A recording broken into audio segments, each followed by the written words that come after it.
एक समय की बात है। एक गांव में सफेद साड़ी वाली चुड़ैल का आतंक था। चुड़ैल रात भर गांव में घूमती और गांव का जो भी आदमी उसे दिखाई देता उसे वो घायल कर देती।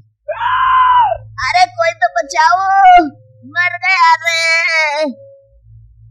एक रात हरिया अपने खेत से अपने घर लौट रहा था कि तभी अचानक उसके सामने चुड़ैल आ जाती है। अरे बाप रे, ये चुड़ैल कहाँ से आ गई? आज तो मैं गया काम से।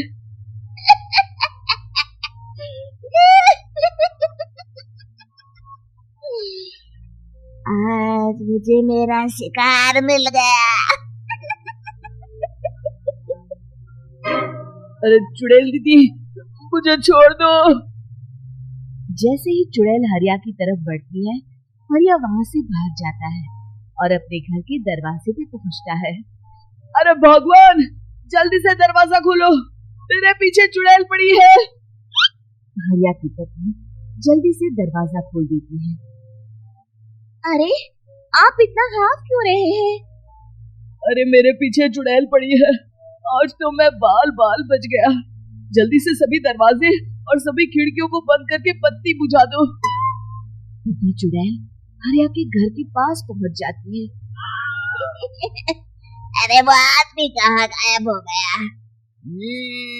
मैं भी देखती हूँ आखिर कब तक बचेगा। मैं अपने शिकार को इतनी आसानी से नहीं छोड़ती। इतना कहकर चुड़ैल वहाँ से चली जाती है। वहीं दूसरी तरफ हरिया और उसकी पत्नी दोनों अपने घर की खिड़की से ये सब देख रहे होते हैं। अरे बाप रे, ये तो बड़ी डरावनी चुड़ैल थी। अगले दिन ये बात आग की तरह पूरे गांव में फैल जाती है और धीरे धीरे लोग चुड़ैल के डर के मारे शाम होते ही अपने घरों से बाहर निकलना बंद कर देते हैं। कुछ दिनों के बाद मैंने तो इस चुड़ैल के डर के मारे रात को अपने खेतों को पानी देना बंद कर दिया है। कहीं मेरी फसल सूख गई तो मैं तो कहीं का नहीं रहूंगा। साहूकार का कर्जा कैसे चुकाऊंगा? अरे भाई, पूरे गांव वालों का यही हाल है। पता नहीं ये चुड़ैल हमारे गांव में कहां से आ गई। फिर एक दिन गांव के पास वाली नदी के किनारे एक बहुत बड़े तांत्रिक के आने की बात कुछ गांव वालों को पता चलती है। वो लोग जाके ये बात गांव के मुखिया को बताते हैं। मुखिया जी, नदी के किनारे एक बहुत ही पहुंचे हुए तांत्रिक बाबा आए हैं। हमें उनसे मदद मांगनी चाहिए। मैंने सुना है वो बड़े बड़े भूतों और चुड़ैलों को अपने वश में कर लेते हैं। मुखिया जी सभी गांव वालों को लेकर उस तांत्रिक के पास पहुंच जाते हैं। ओम फट स्वाहा, ओम फट स्वाहा। तभी तांत्रिक अपनी बंद आंखों को खोलकर कहता है, क्या बात है, तुम सब लोग यहाँ क्यों आए हो? मुखिया जी उस तांत्रिक को सारी बात बता देते हैं। अच्छा, तो ये बात है। और तांत्रिक अपनी आंखों को बंद कर लेता है। मैं देख रहा हूँ तुम्हारे पूर्वजों ने बहुत पाप किए थे, जिससे ये गांव अब श्रापित हो चुका है। उसी के फल स्वरूप तुम्हारे गांव में चुड़ैल आई है। ये चुड़ैल बहुत खतरनाक है, ये किसी को नहीं छोड़ेगी। हे भगवान, मर गए रे, अब क्या होगा? तभी गांव के मुखिया जी कहते हैं, बाबा, इस चुड़ैल से हम सबको बचा लीजिए, कोई तो उपाय होगा। उसका सिर्फ एक ही उपाय है, सभी गांव वालों को बारी बारी हर दिन अपनी आधी फसल उस पहाड़ी के ऊपर बनी काली गुफा में छोड़ के आनी होगी।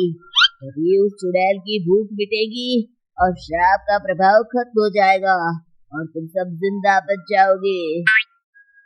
सभी गांव वाले उस तांत्रिक की बात को मान लेते हैं और वहां से चले जाते हैं।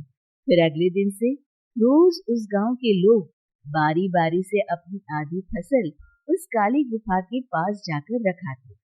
कुछ दिनों बाद हरिया की बारी आती है। बाप रे, आज तो मेरी बारी है उस काली गुफा में जाने की। क्या करूं, वो तो बड़ी खतरनाक चुड़ैल है। मेरे तो हाथ पैर कांप रहे हैं। फिर हरिया डरते डरते अनाज की बोरियां अपनी बैलगाड़ी में लाद देता है। तभी हरिया की पत्नी उससे कहती है, देखो जी, संभल के जाना और किसी भी हालत में शाम होने से पहले वापस आ जाना। उस चुड़ैल का कोई भरोसा नहीं है जी। हरिया बैलगाड़ी में बैठते हुए कहता है, भगवान, मैं क्या वापस आऊंगा? लगता है अब तो मेरी खबर ही आएगी। इतना कहकर हरिया वहां से चला जाता है। रास्ते में जंगल से गुजरते हुए हरिया की बैलगाड़ी का एक चक्का बड़े गड्ढे में फंस जाता है। हे भगवान, अब ये क्या मुसीबत है?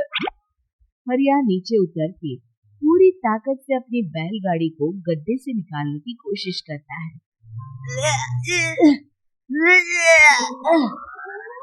बहुत देर मेहनत करने के बाद हरिया की बैलगाड़ी उस गड्ढे से बाहर निकल जाती है।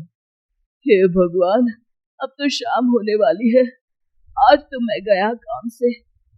जैसे तैसे हरिया काली गुफा में पहुंच जाता है। अरे मर गया रे, यहाँ तो चारों तरफ डरावना माहौल है। मैंने यहाँ आने में बहुत देर कर दी। कहीं चुड़ैल नाराज ना हो जाए।